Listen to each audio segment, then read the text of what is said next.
The WhatsApp notification lit up my phone like an accusation. There she was, my sister Simone, sprawled across first-class seats in designer clothes that probably cost more than my monthly rent. Champagne flute raised high. Caribbean, here we come. Blessed and unfamily vacation. My name is Riley, and I haven't been invited on a family vacation in 3 years, not since the accident. Mom, Milo's voice carried from his bedroom. Can you help me with my shirt? I pocketed my phone and wheeled into his room, where my 10-year-old son struggled with his school uniform. His wheelchair was perfectly positioned by the bed, just as we practiced. Got it, buddy. I helped him navigate the buttons. Remember, occupational therapy at 4 today. Can we get ice cream after? I kissed his forehead. If you promise to do your stretches without complaining. My phone buzzed again. And again. The family group chat exploded with responses. Living your best life, sis. Mum, first class is the only class. Jeremy, wait till you see the villa. Dad. I opened my laptop and clicked on a folder labeled Chrono Evidence. Inside were hundreds of files, meticulously organized by date. Videos, voice messages, medical bills, police reports, 2 years of careful documentation. Mom, Milo called again. You're doing that thing where you get quiet. I closed the laptop. Just thinking about work, honey. Let's get you to school. The morning routine was clockwork. Transfer to wheelchair, bathroom, breakfast, teeth, shoes. We'd mastered it like a dance, even if some days the music felt off-key. As I loaded Milo's wheelchair into our modified van, Mrs. Peterson from next door waved.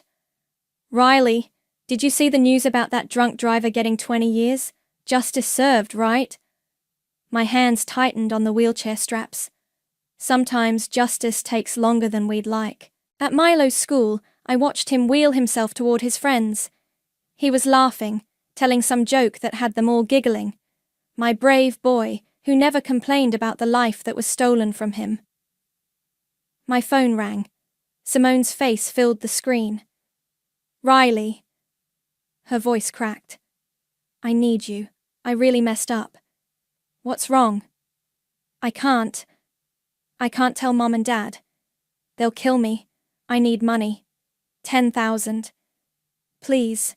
You're my only hope. I sat in the van, letting her sob.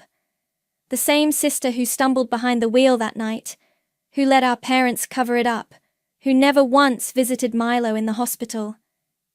10,000? I kept my voice neutral. That's a lot of money, Simone. I know. But you got that inheritance from Aunt Martha, right? Please, Riley, I'm in trouble. Real trouble. Through the windshield, I watched Milo navigate the school's wheelchair ramp. The ramp our parents refused to help pay for. What kind of trouble? I can't say over the phone. Can we meet? Please? I'm desperate. I opened the Chrono Evidence folder on my phone, adding a voice memo. Simone call. Money request. April 15th. Where are you now? I asked. Aren't you boarding your flight? I had to stay behind. Jeremy doesn't know. Nobody knows. Riley, these people, they're dangerous. I need the money by tomorrow. My finger hovered over a document titled Casino Debts, SF. I'd been building this case piece by piece, waiting for the right moment, waiting for her to crack. Okay, I said softly.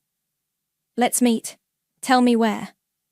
She named a coffee shop downtown, her voice thick with relief. Thank you, Riley. I knew I could count on you. You've always been the good one. I ended the call and opened my messages to Emerson. It's happening. She finally slipped. The response was immediate. The PI found something big. Come to the office ASAP. I started the van, glancing one last time at Milo through the school windows. He was showing his friends some new trick with his wheelchair, his smile bright enough to light up the room. My sister's Caribbean selfie still glowed on my phone. Such a perfect life. Such a perfect lie. I thought of the dashcam footage the PI mentioned last week, supposedly recovered from that night. The night Simone got behind the wheel, giggling, while Jeremy egged her on. The night they left, my son paralyzed and drove away. I typed one last message to my sister. Of course I'll help. That's what family is for. Then I drove to meet Emerson, ready to start dismantling the house of cards my family built on my son's broken bones. Simone was already at the coffee shop when I arrived, her designer sunglasses hiding what I assumed were tears. She'd chosen a corner table, far from windows. Smart move for someone hiding from debt collectors. You look terrible, I said, sliding into the seat across from her. She pulled off her sunglasses, revealing mascara-stained cheeks. I haven't slept in 3 days. Tell me what's going on. I need you to promise you won't judge me. Her hands shook as she clutched her untouched latte. And you can't tell anyone, especially not Mom and Dad. Like how they didn't tell anyone about the accident? Her head snapped up. What's that supposed to mean? Nothing. Just tell me about the money. She leaned forward, voice dropping to a whisper. I've been gambling. Online mostly. Started small, you know? But then I found this exclusive site, high-stakes stuff. I was winning at first, Riley. God, I was winning so much. Until you weren't. I borrowed money. From people you don't want to borrow from. She grabbed my hand. They're threatening to tell Jeremy, to tell everyone. They'll hurt me, Riley. Please. I extracted my hand from hers. How much do you really owe? 10,000 would cover the immediate. Total, Simone. How much? She stared into her coffee. 150,000. I let that number hang between us. The same amount our parents offered me to sign that gag order after the accident. The money I'd refused. Does Jeremy know anything? No, God no. He thinks I'm at the resort with Mom and Dad. I told him I'd catch up tomorrow, that I had a charity event today. My phone buzzed. A text from Emerson. You need to see this footage. Now. I need time to think about this, I told Simone. The inheritance money isn't just sitting in my account. I don't have time. Her voice cracked. They want the first payment by midnight. Please, Riley. I've never needed anyone like I need you right now. I stood up. That's not true, Simone. You needed me the night you got behind the wheel drunk. You needed me when Milo was in surgery. You needed me every time you chose to look away. Her face went pale. Why are you bringing that up now? Because debts always come due, one way or another. I left her there, crying into her expensive latte, and drove straight to Emerson's office. She was waiting with Adam, my lawyer, both looking grim. Watch this, Emerson said, turning her monitor toward me. The grainy dashcam footage showed a familiar street. Simone stumbling out of the restaurant, Jeremy's arm around her waist. Both laughing. I can totally drive. Simone's voice, slurred but clear. Show them how it's done, babe. Jeremy, pushing the keys into her hand. I gripped the desk as the footage continued. The swerving, the impact. Then Jeremy's voice. Oh shit! Oh shit! Drive! Just drive! Adam paused the video. This was recovered from a rideshare driver's dash cam.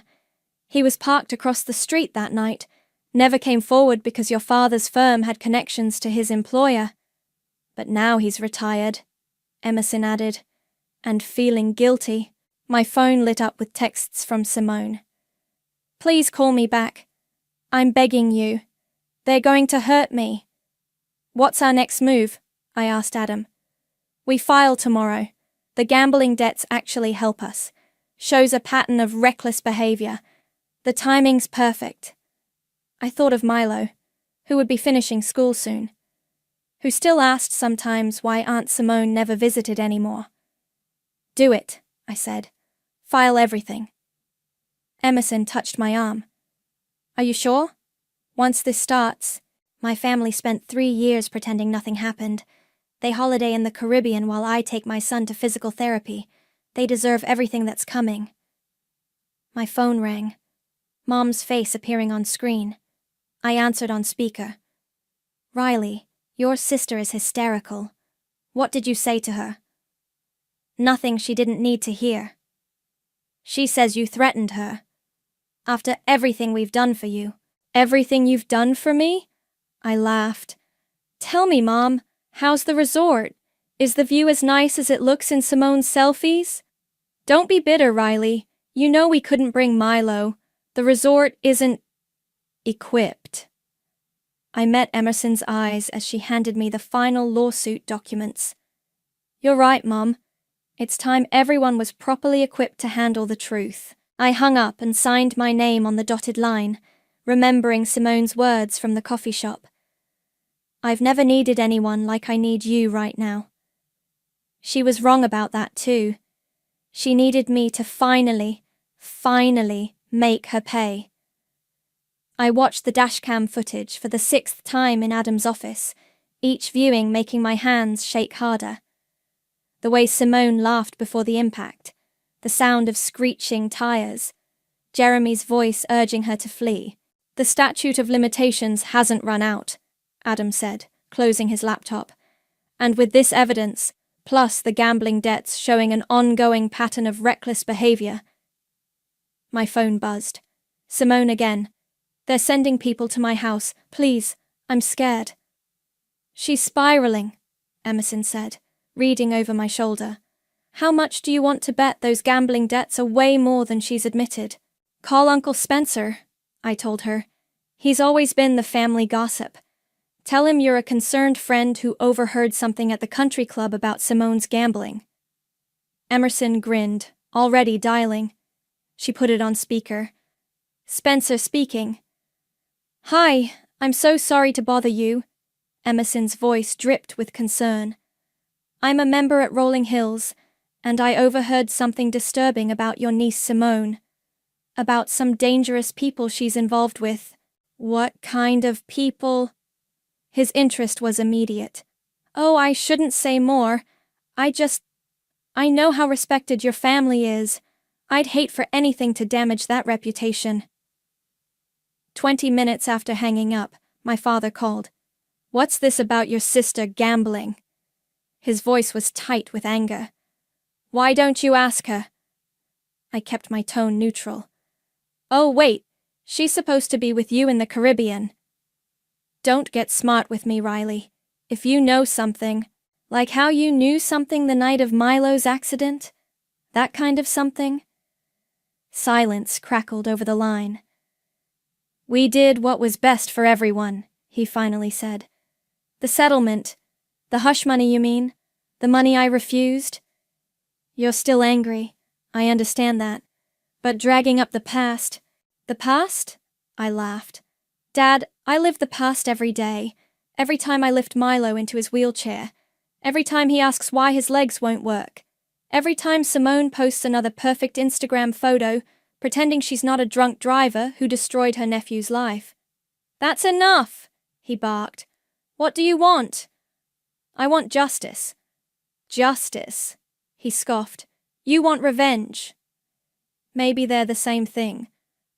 Adam gestured at his watch. The court filing deadline was approaching. Dad, I said softly. Remember when I was 7, and you taught me to swim? You said the trick was to not fight the water, to work with it until it carried you where you needed to go. What's your point? I'm not fighting anymore. I'm letting the truth carry us all where we need to go. I hung up as Emerson's computer pinged. An email from Palm's insurance company. Preliminary settlement offer, personal injury claim. 7 figures, Adam whispered, scanning the document. They're scared. My phone exploded with texts from Simone. They're outside my house. Why aren't you answering? I'll tell everyone you abandoned me. You're just jealous of my life. I forwarded the texts to Adam, who added them to our evidence file. Each desperate message was another nail in her coffin. Mom's calling, I told them, showing the screen. Answer it, Adam advised. Record everything. Riley? Mom's voice was shrill. Your sister says you're threatening her, that you're trying to destroy the family. No, Mom. The family destroyed itself the night they left my son bleeding on the pavement. We paid for his medical bills. We tried to help. You tried to buy my silence. There's a difference. What do you want from us? She was crying now. Money? Is that it? Your father will write a check. I want Simone to say it, to admit what she did, to look Milo in the eye and tell him why she drove away. That would kill her career, her marriage, everything she's built. Everything she built on my son's broken bones. Silence. The lawsuit files in 30 minutes, I said. Maybe call your perfect daughter and tell her to prepare for some real consequences for once. I ended the call and looked at Adam. Do it. He pressed send on the court filing. Somewhere across town, my sister's phone would be lighting up with legal notifications. My parents would be getting frantic calls from their lawyers. Jeremy would be wondering why his wife never made it to the Caribbean. What now? Emerson asked. My phone buzzed one final time. A text from Simone. You were always jealous. Always the victim. I should have driven back and finished the job. I showed the message to Adam, who added it to our file. Now? I smiled. Now we watch it all burn. I might be able to help you, I told Simone over the phone, but I need to know exactly what kind of trouble you're in. She'd been calling non-stop since the lawsuit notification, alternating between threats and desperate pleas. I put her on speaker while Emerson recorded. You do that? Hope crept into her voice. After everything? Family is family, right? That's what Mom always says. God, Riley, thank you. I knew you'd understand. Tell me about the gambling, all of it. She hesitated. It's complicated. Try me. There's this site, playersparadise.com, private tables, high stakes. I was winning at first, I swear. But then this guy, he said he could get me better odds if I played through his private server. And you believed him? He seemed legitimate. He had references, other players. She paused. I lost. Big.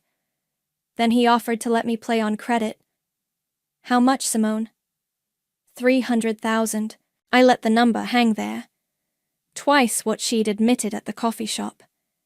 These people, she continued, they know where I live. They know about Jeremy, about Mom and Dad.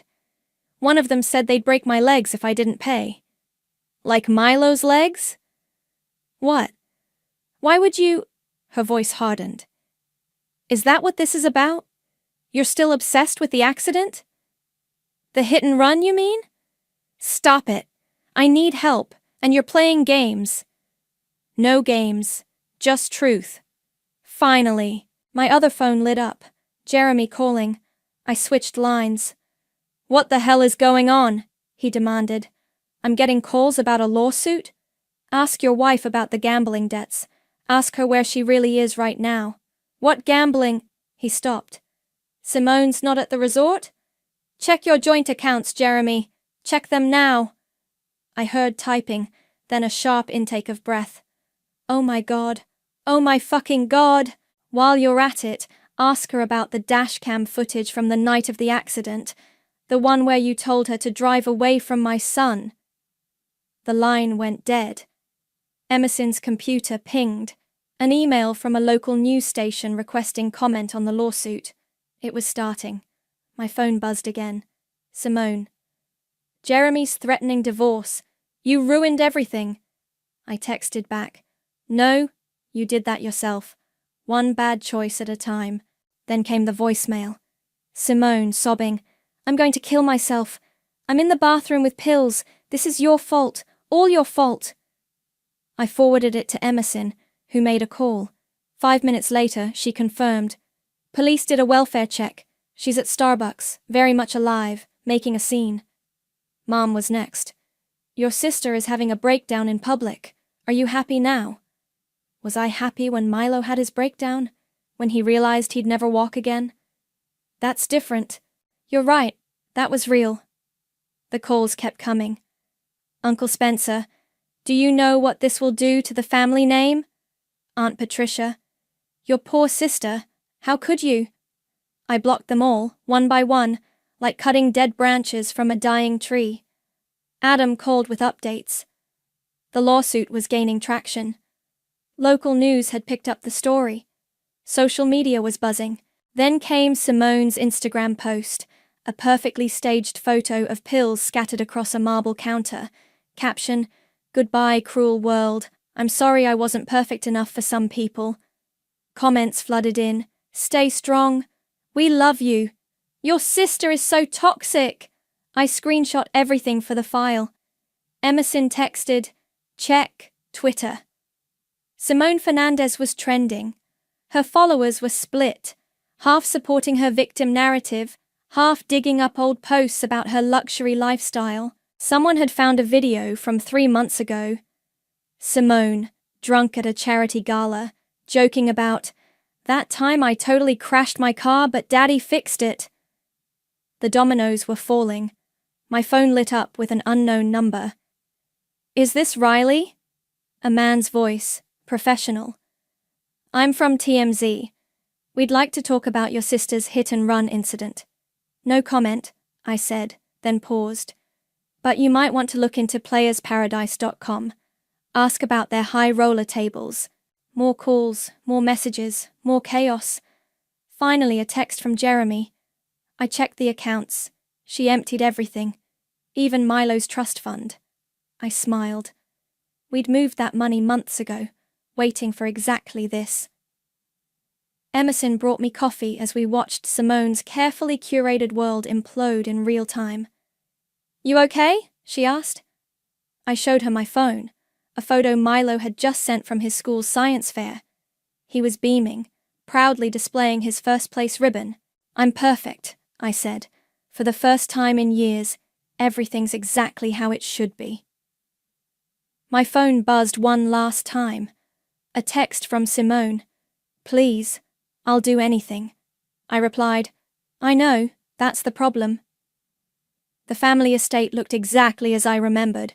Pristine lawns, marble columns, suffocating perfection. Mom's text had been clear. Family intervention, 7 p.m. Be there. I wheeled Milo up the newly installed ramp. Funny how they'd managed that just hours after the lawsuit made headlines. "You sure about this, buddy?" I asked him. He squeezed my hand. "I'm not scared of them anymore, Mom." Inside, they were all arranged in the formal living room, like actors in a bad play. Mom perched on her favorite armchair, Dad standing behind her. Jeremy slouched in a corner, avoiding everyone's eyes, and Simone, mascara-stained and trembling, sat in the center of the sofa. "Riley," Mom stood, "and Milo, we didn't expect my son at a family meeting." Simone wouldn't look at Milo. She never did. "Please sit," Dad gestured. "We need to discuss this situation like adults." I positioned Milo's wheelchair next to me on the Persian rug that probably cost more than his last surgery. "Simone," Mom began, "we're here because we love you. Your gambling addiction—" "Oh, now it's an addiction," I interrupted. "Not just her being spirited or living life to the fullest, like when she drove drunk." "That's not what this is about," Mom snapped. "It's exactly what this is about." I pulled out a manila envelope. "Everything's connected."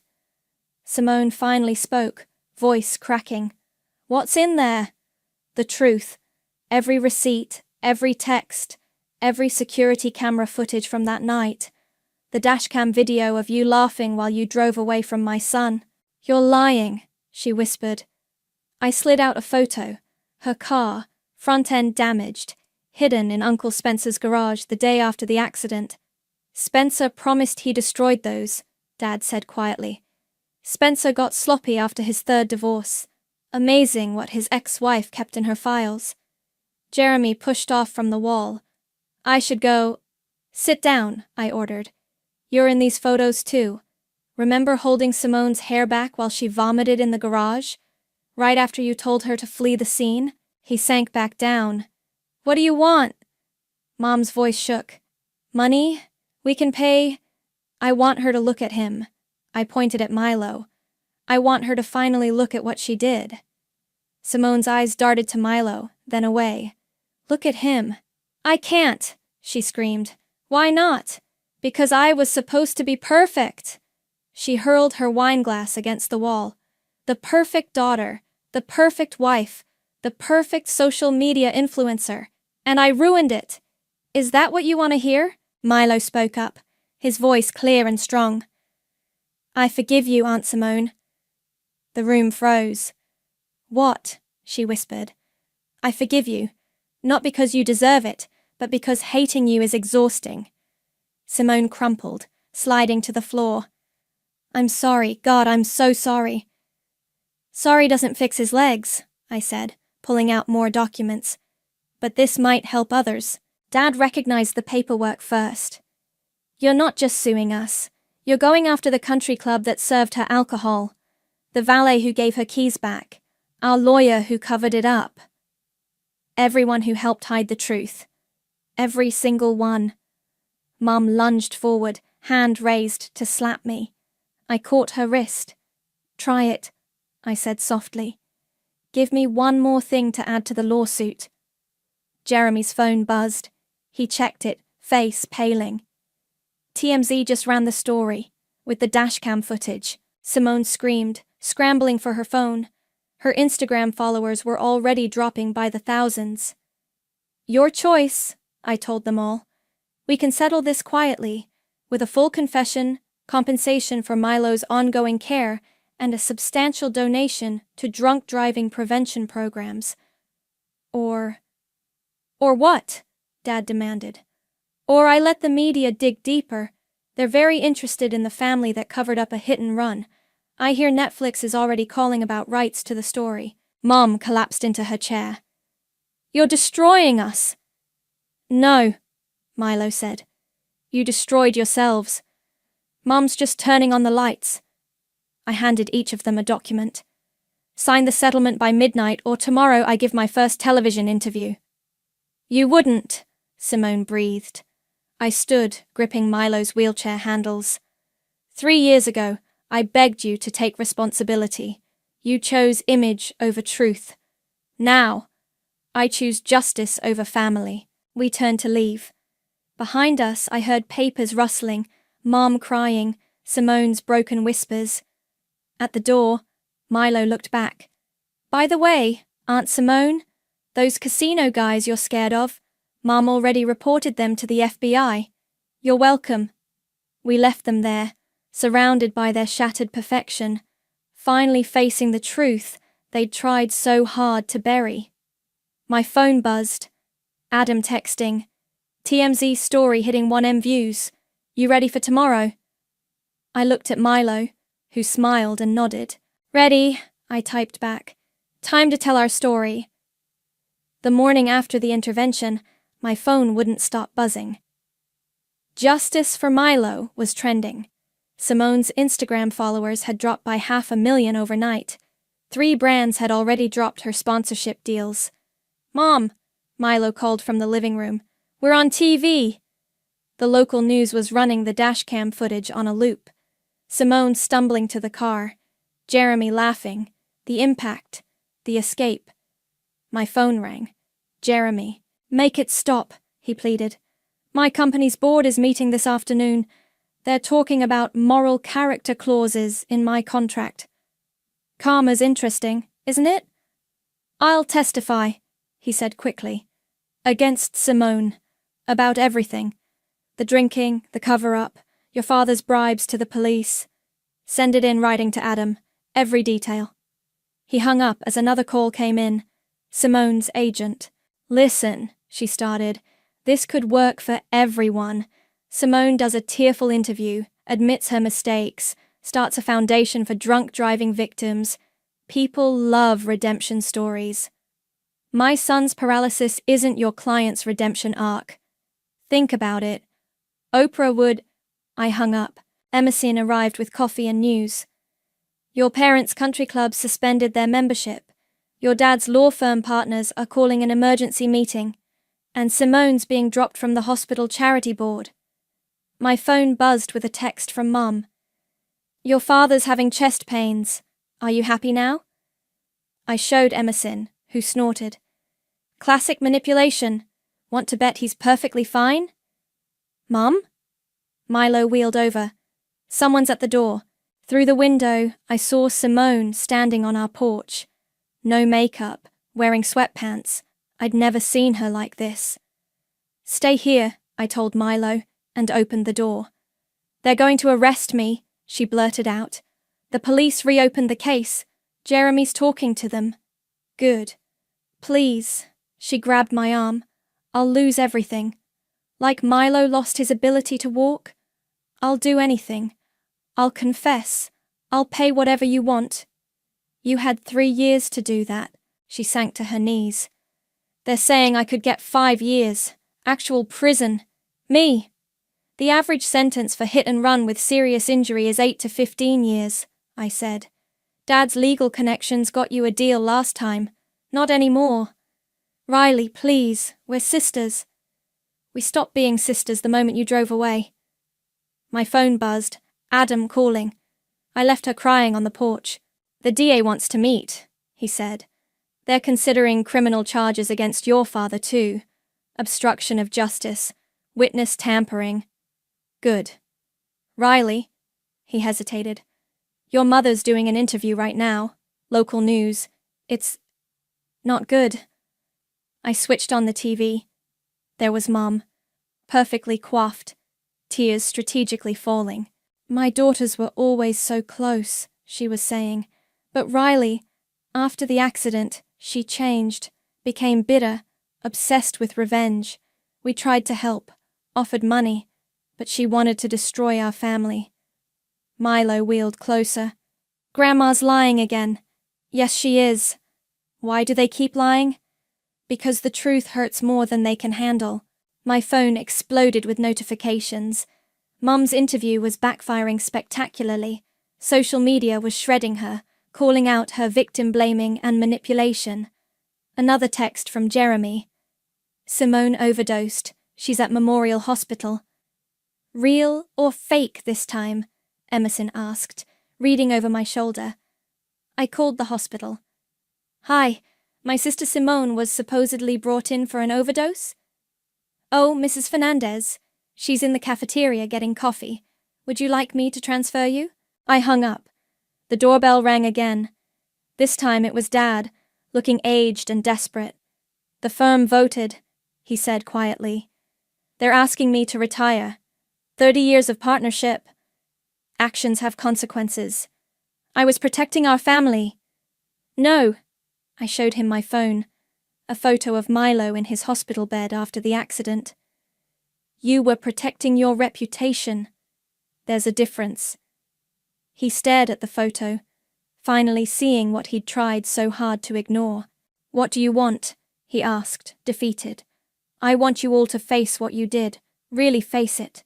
No more cover-ups, no more lies, no more perfect family facade.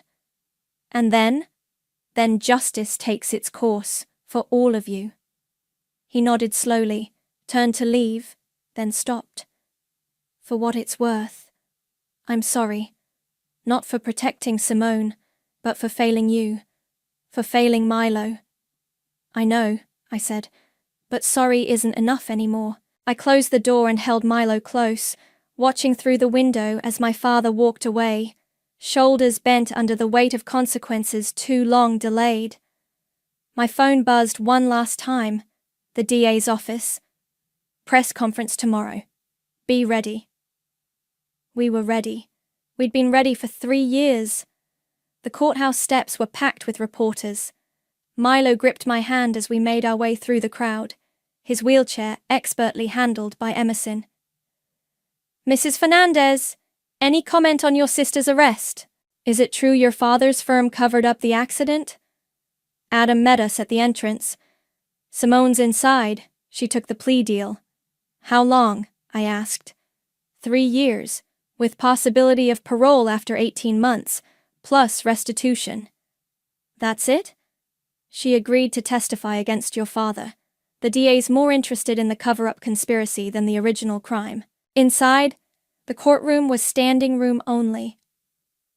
Simone sat at the defendant's table, wearing a beige dress that probably cost more than my car. No makeup, no jewelry.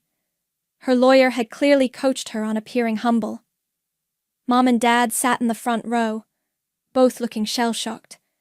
Jeremy was nowhere to be seen. All rise!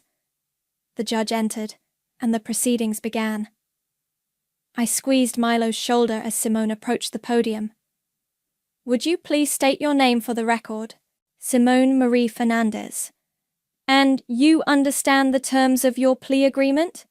Yes, Your Honor.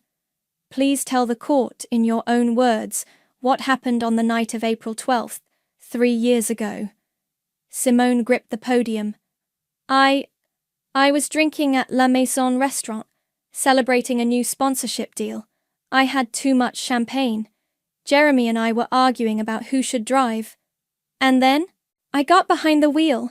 Jeremy was encouraging me, saying I was fine. We were both so stupid. She wiped her eyes. I didn't see the kid on his bike until it was too late. The kid has a name, I said loudly. The judge looked at me. Ma'am, please. His name is Milo, Simone continued, voice shaking. My nephew. I hit him, and I drove away. Jeremy told me to keep driving, said Dad would fix everything. And he did. They all did. They helped me hide what I'd done. The courtroom buzzed with whispers. And the subsequent cover-up? Dad paid off the investigating officer. Mom convinced Riley to keep quiet, offered her money. Uncle Spencer hid my car. Everyone knew, but no one said anything. Why come forward now? Simone looked at me for the first time. Because my sister was braver than all of us. She refused to let us bury the truth. The judge reviewed the plea agreement. Ms. Fernandez, this court sentences you to 3 years in state prison, with eligibility for parole after 18 months. You will pay restitution of $2 million to the victim's family. Do you understand? Yes, Your Honor. Additionally, you will provide full testimony against all parties involved in the cover-up conspiracy. Failure to cooperate will void your plea agreement. 2 officers approached with handcuffs. Wait! Simone turned to us. Milo, I'm so sorry. Riley, Take her into custody, the judge ordered. As they led Simone away, Mom stood up screaming. This isn't justice. This is revenge. Mrs. Marshall, the judge warned, control yourself or be held in contempt. Dad pulled her back down, his face ashen. His own arraignment was scheduled for next week. Outside, the media frenzy had doubled. Cameras flashed as Simone was led to a waiting police car. Riley! A reporter thrust a microphone at me. How do you feel about the sentence? I looked at Milo, who nodded. My son will never walk again. 3 years seems light. But this was never about punishment. It was about truth. No more lies, no more cover-ups. And your parents? Will you support their prosecution? Actions have consequences, even for the rich and powerful. Emerson helped us navigate through the crowd to our van. As we pulled away, I saw Mom crying on the courthouse steps, Dad trying to shield her from cameras. Mom? Milo asked quietly. Are you okay? I touched his cheek. I'm perfect, buddy. How about ice cream? Can we get some for Aunt Simone? For when she's allowed visitors? My throat tightened. Yeah, we can do that. My phone buzzed. A text from Jeremy. Turning myself in tomorrow. Milo deserves the whole truth. I'm sorry it took so long. Then from Dad. The firm's internal investigation found evidence of other cover-ups. I'm cooperating fully. You were right. It's time for truth. Emerson showed me her phone. Simone's perky social media empire had been replaced with a single post. 3 years ago, I made the worst mistake of my life. Then I made it worse by hiding it. To my nephew Milo, I'm finally facing what I did. I hope someday you can forgive me. To my sister Riley, thank you for being strong enough to break our family's cycle of lies. At the ice cream shop, Milo got chocolate with extra sprinkles. As he ate, a young mother approached our table. Are you Riley? I saw you on the news. My brother was hit by a drunk driver last year. Thank you for fighting. Thank you for showing us that the truth matters. I watched her walk away, then looked at my son, my brave, beautiful boy who had taught me that justice doesn't always roar. Sometimes it just quietly insists on being heard. The moving truck pulled away from our new house, leaving Milo and me standing in the driveway. Single story, wheelchair accessible, with a garden out back. Everything we needed, nothing we didn't. Ready to see your room? I asked. Race you there. He wheeled ahead, expertly navigating the wide hallways we'd specifically designed. My phone buzzed. Emerson sending a news update. Dad's sentencing was complete. 18 months for conspiracy and obstruction. Mom got probation and community service. The family's reputation was in tatters, but at least the truth was finally out. Mom, Milo called. There's a letter. On his new desk sat a cream-colored envelope. Prison stationery. Want me to read it? I asked. He nodded. Dear Milo, I began. The prison library has a program where we read to kids at the children's hospital. Kids like you were, after the accident. Every time I read to them, I think about what I took from you. What my cowardice cost our family. The doorbell rang. Emerson stood there with a box of pizza and a folder. The foundation paperwork is ready, she said, following us to the kitchen. Just need your signature to make it official. I signed where she pointed. The Milo Marshall Foundation for Accident Victims was now real. Did you tell him about the first recipient? She asked. Milo looked up from his pizza. Tell me what? I pulled out my phone, showing him the application. Remember Tommy from your physical therapy group? His family's struggling with medical bills. We're going to help them. His eyes lit up. Really? Can I tell him? It's your foundation, buddy. You can do whatever you want. My phone buzzed again. A text from Jeremy. The divorce is final. Signed over my half of everything to Milo's foundation. It's not enough, but it's a start. Another message popped up. Mom, the country club board meeting went as expected. They're renaming the annual charity gala. It's now the Milo Marshall Benefit for Accident Survivors. I showed Emerson, who snorted. Amazing how generous people get when their reputations are at stake. As long as the money helps someone, I don't care why they give it. Milo wheeled to the window overlooking his garden. Can we plant those special flowers? The ones that bloom at night? Moonflowers? Sure. Aunt Simone used to have those, he said quietly. Remember? In her fancy garden? I knelt beside his wheelchair. Do you want to visit her? He nodded. She writes me every week. Her letters aren't fake anymore. They're real, like this house, I said. No more pretending. No more perfect facades. The doorbell rang again. This time it was Adam, carrying files. Final paperwork from the civil suit, he said. The insurance company paid out everything. Your parents' firm is settling.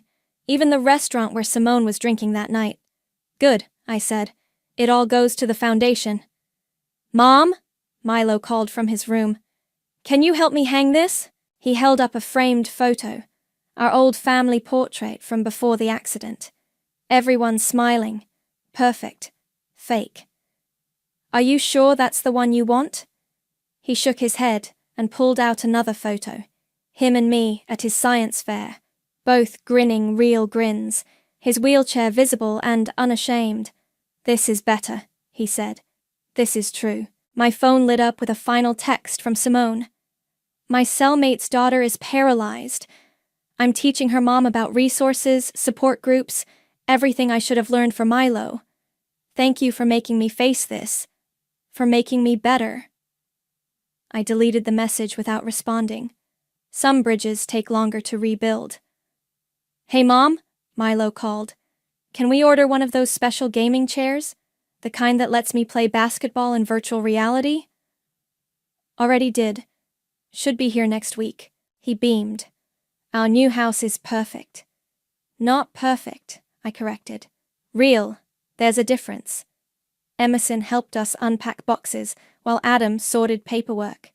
Outside, the moving truck had left tracks in our new driveway, marks that would fade with time, like all scars do.